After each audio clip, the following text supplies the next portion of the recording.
अब देखिए, उत्तर प्रदेश के अंदर समाज का हर तबका, हर वर्ग, हर जाति धर्म के लोग उत्तर प्रदेश की सरकार से पीड़ित हैं।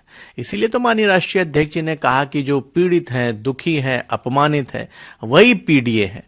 और उसी पीडीए को एकजुट करके समाजवादी पार्टी उत्तर प्रदेश में जो भारतीय जनता पार्टी के कुकर्म हैं उनको समाप्त करने के लिए 2027 में जनता समाजवादी पार्टी की सरकार बनाएगी। जहां तक सवाल कुछ विधायकों के, जाति विशेष के विधायकों के बैठक करने का है, ठीक है, क्योंकि विधायक भी परेशान हैं, अधिकारी सुन नहीं रहे, भ्रष्टाचार चरम पर है, थाने तहसील में भ्रष्टाचार चरम पर है, इसलिए परेशान होकर के बैठे हैं।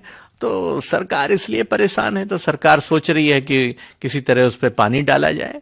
विधायक ने जो बयान दिया है ठीक है, उनकी अपनी राय है। देखिए, जहाँ तक सवाल देहरादून में त्रिपुरा के जिस छात्र की बेरहमी से हत्या का मामला है, हमारी पार्टी समाजवादी पार्टी, हमारे नेता माननीय अखिलेश यादव जी संवेदनशील हैं। इस घटना की हम लोग निंदा करते हैं, दुखी भी हैं हम लोग, और पीड़ित परिवार के प्रति हम सबकी संवेदना है। भारतीय जनता पार्टी आखिर कौन सा भारत बनाना चाहती है? पूरे देश के अंदर कभी धर्म के आधार पर मॉब लिंचिंग, कभी नस्ल के आधार पर मॉब लिंचिंग, और ये धीरे धीरे अगर आप उत्तर प्रदेश के परिप्रेक्ष्य में देखेंगे, अगर उत्तर प्रदेश में जाएंगे तो बड़े पैमाने पर वहाँ जाति के आधार पर भी उत्पीड़न हो रहा है। तो इसलिए मैं कहना चाहता हूं कि ये घटना सभ्य समाज में बर्दाश्त नहीं है। सरकार को पीड़ित परिवार की मदद करनी चाहिए, उनको 1 करोड़ रुपए कम से कम मुआवजा देना चाहिए, और साथ ही साथ जो मुख्य अभियुक्त हैं उनको तत्काल गिरफ्तार करना चाहिए और ऐसी कार्रवाई करनी चाहिए कि वो नजीर बने। बंगाल में पिछले 15 बरस में ममता दीदी ने शानदार काम किया है। गरीबों के लिए, मजलूमों के लिए कई क्रांतिकारी फैसले उन्होंने लिए हैं।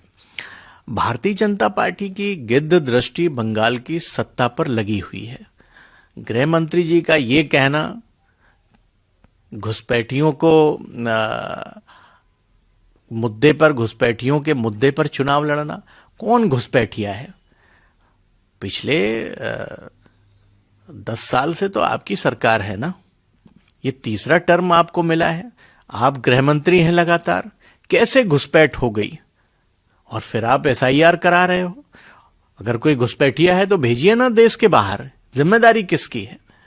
इसलिए भारतीय जनता पार्टी बंगाल के चुनाव को कम्युनलाइज करना चाहती है, धर्म के आधार पर चुनाव लड़ना चाहती है।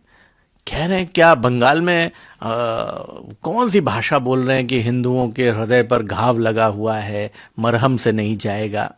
कहीं ना कहीं ये हताशा है, और भारतीय जनता पार्टी जो पिच तैयार कर रही है धर्म के आधार पर, बंगाल की जो शोषित, पीड़ित, और बंगाल ने इस देश को दिशा देने का काम किया है।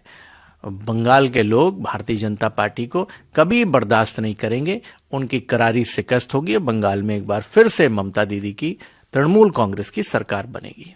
अच्छी बात है। सवाल यह है कि माननीय अखिलेश यादव जी जब मंदिर जाते हैं तो उसे कुछ लोग धुलवाने का काम करते हैं। मुख्यमंत्री आवास जब नई सरकार बनती है तो गंगा जल से साफ कराती है। माननीय अखिलेश यादव जी इटावा में केदारेश्वर महादेव का बहुत ऐतिहासिक मंदिर बना रहे हैं। ममता दीदी मंदिर बना रही हैं, बधाई, शुभ काम के लिए। लेकिन भारतीय जनता पार्टी के लोगों के पेट में दर्द होता है जब हम लोग पूजा पाठ करते हैं, जब हम लोग मंदिर बनाते हैं, जो समाजवादी लोग या जो हमारी विचारधारा से जुड़े हुए लोग हैं वो अगर पूजा पाठ करते हैं तो बीजेपी के पेट में दर्द होता है, क्योंकि उनको लगता है कि उन्होंने पेटेंट करा रखा है धर्म को, और हिंदुओं के ऊपर केवल उन्हीं का अधिकार है, और हम लोगों को हिंदू मानते ही नहीं है।